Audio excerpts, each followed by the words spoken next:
أخطر عادات بتخلي الجن ينجذب ليك من غير ما تحس. الاحتفاظ بصور قديمة لأشخاص متوفين بدون علم مصدرها.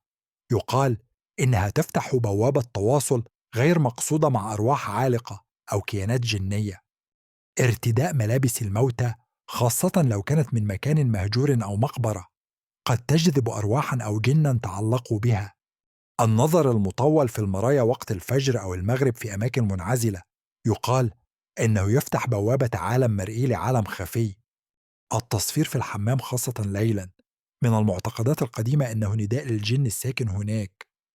ترك شموع مشتعلة بدون سبب في غرفة مظلمة، يقال إن الجن ينجذب للضوء إذا كان مصحوبا بسكون.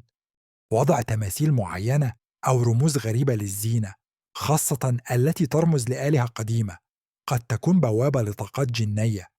استخدام البخور في أوقات خاطئة أو بدون نية واضحة قد يفهم كدعوة غير مباشرة لحضورهم.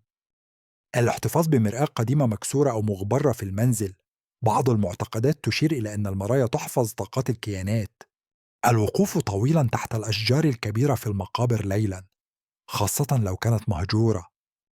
العبث بكتب السحر الشعبي أو الطقوس القديمة، حتى لو لم يتم قراءتها، مجرد فتحها يعتقد أنه يكشف العوالم.